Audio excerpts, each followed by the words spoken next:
আসসালামু আলাইকুম, মারিয়া রেসিপি চ্যানেলে আপনাদেরকে স্বাগতম।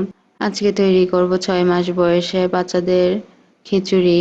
কিভাবে বাচ্চাদের গোশত দিয়ে খিচুড়ি তৈরি করতে হয় এবং আমিষের ঘাটতি পূরণের জন্য এই খিচুড়িটি বাচ্চাদের জন্য খুবই উপকারী। তাহলে চলুন তৈরি করা যাক। এর জন্য নিয়ে নিচ্ছি 1/4 কাপ মসুর ডাল, 1/4 কাপ চিনি গুঁড়া চাল, দিয়ে দিচ্ছি পেঁয়াজ পাতা 2টা। এখানে আমি কুচি করে কেটে নিয়েছি। আপনারা আপনাদের পছন্দ অনুযায়ী সবজি ব্যবহার করতে পারেন। এখন দিয়ে দিচ্ছি ফুলকপি পরিমাণ মতো,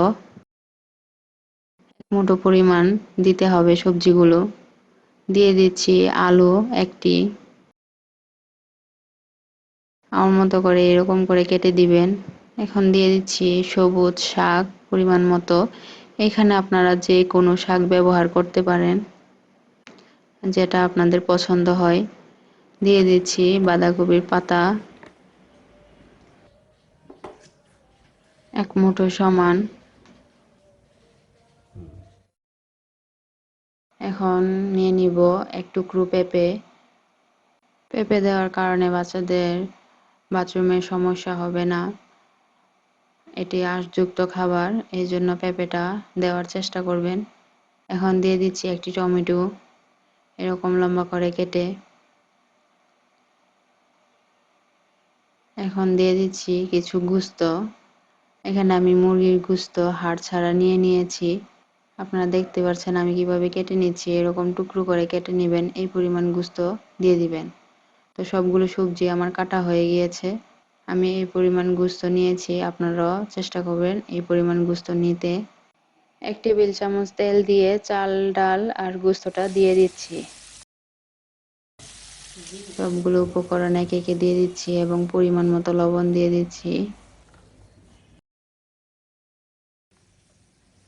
একটু নেড়ে চেড়ে এখন দিয়ে দিচ্ছি 1/4 চা চামচ হলুদ গুঁড়া, 1/4 চা চামচ মরিচ গুঁড়া, 1/4 চা চামচ জিরা গুঁড়া, পেঁয়াজ বাটা 1/4 চা চামচ, আদা বাটা 1/4 চা চামচ, রসুন বাটা 1/4 চা চামচ। সবগুলো মশলা দেওয়া হয়ে গেলে ভালো করে নেড়ে চেড়ে নেব।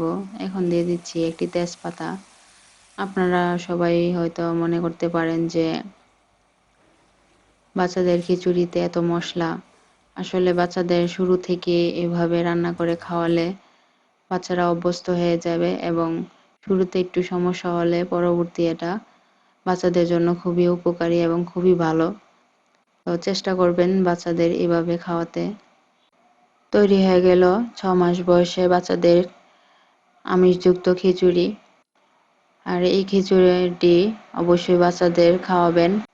বাচ্চাদের আমিষের ঘাটতি পূরণে সহায়তা করবে। 1 চামচ পরিমাণ প্রতিবেলায় বাচ্চাদের এভাবে খাওয়াবেন। আর খিচুড়ি কখনোই ব্লেন্ড করে বাচ্চাদের খাওয়াবেন না, বাচ্চারা গিলে খাওয়ার অভ্যাস তৈরি হবে। আমার রেসিপিটি ভালো লাগলে আমার চ্যানেলটি সাবস্ক্রাইব করে রাখবেন এবং পরবর্তী নতুন নতুন রেসিপির জন্য আমার চ্যানেলের সাথেই থাকবেন। আল্লাহ হাফেজ।